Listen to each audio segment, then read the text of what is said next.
আরেকজন single divorcee মহিলা খুব ইন্টারেস্টিং একটা জিনিস লিখেছেন। বলেন যে তিনি মানে অনেক আইনি লড়াই করে তার মানে ছেলের বাবার কাছ থেকে খরপোশ তিনি আদায় করতে পেরেছেন এবং ছেলেকে মানুষ করেছেন। করে সমস্যা হচ্ছে যে ছেলে একটা মোটামুটি ইঞ্জিনিয়ারিং পড়ে মোটামুটি 20,000 টাকার মাইনের স্যালারি পাচ্ছে। তো কলকাতায় মিনিমাম মানে 60-70 হাজার 1 লাখ টাকা না পেলে একটা ইঞ্জিনিয়ারের কী দাম আছে। তো ওর মা, আমি যে বুঝলাম ভদ্রমহিলার জীবনে খুব কী বলবো, মানে খুব হতাশ। কারণ তিনি ভেবেছিলেন যে তিনি তার সারা জীবন তার ছেলের জন্য স্যাক্রিফাইস করেছেন। ভেবে দেখুন, তিনি ডিভোর্স নিয়েছেন, নিয়ে একটাই কাজ করেছেন, ছেলেকে মানুষ করেছেন, আর একটা বিয়েও করেননি। তার সারা জীবনে সুখ স্বাচ্ছন্দ্য বাদ দিয়ে ছেলের পেছনে সমস্ত কিছু দিয়েছেন। তারপর দেখা যাচ্ছে ছেলে 20,000 টাকার মাইনের চাকরি নিয়ে সন্তুষ্ট, সে জীবনে আর কিছু করতে চাইছে না। তো মা চিন্তিত, কারণ সত্যি তো যে কলকাতার বাজারে মিনিমাম 70 থেকে 1 লাখ টাকার চাকরি না পেলে কী হয়, কিছুই হয় না।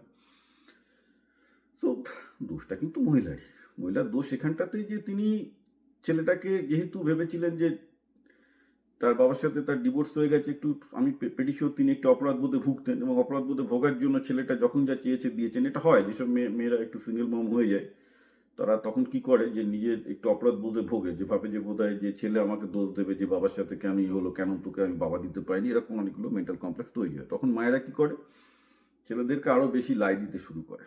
সব কিছু যা চাই ছেলে যা চাইছে দিয়ে দিচ্ছে, ছেলে যা চাইছে দিয়ে দিচ্ছে। আরে ভাই, ছেলে যা চাচ্ছে দিয়ে দিলে তো ছেলের জীবনে যে সে চাহিদাটাই তো তৈরি হবে না, যে তাকে যে নিজেকে একটা সংসার চালাতে হবে। হ্যাঁ, সেই চাহিদাটা, সংসার চালানোর যে চাপ, সেই চাপটা যদি একটা পুরুষের মধ্যে না আসে, একটা পুরুষ মানুষ হয় না। যে পুরুষ মানুষের মধ্যে সংসার চালানোর চাপ আসেনি অর্থনৈতিকভাবে, সে কখনো জীবনে পুরুষ মানুষ হবে না। তো যার জন্য অধিকাংশ বাঙালি ছেলে পুরুষ মানুষ হতে পারে না, কারণ বাবা মা এত কিছু দিয়ে দিয়ে বড় করছে, তাকে যে নিজেরটা চালাতে হবে, তাদের নিজের যে অর্থনৈতিক উপার্জনটা করতে হবে, সেটা কিন্তু হচ্ছে না। তাই জন্যে কিন্তু একটা সমস্যা থেকে যাচ্ছে যে এমনিতেই বাঙালি ছেলেপেলেগুলো একটু আইডিয়ালিস্টিক থাকে, রবীন্দ্রনাথ পড়ে, জীবনানন্দ পড়ে, অতটা টাকা পয়সার প্রতি লোভ থাকে না, which is the bad thing. কারণ এই যে কলকাতার যে বাজার চলে এসছে, যেটা আগের দিন বললাম, একটা মেয়ে বাবা হোটেলে খাচ্ছে, 10,000 টাকা ইনকাম করতো, তো বাবা মারার পর হঠাৎ খেয়াল হয়েছে আরে আমার কি হবে। এখানে আপনিও চলে গেলে একই অবস্থা, ছেলে ভাববে আরে 20,000 টাকায় কী হবে, মায়ের কাছ থেকে যে ইনকামটা আসছিল সেটা আর আসবে না।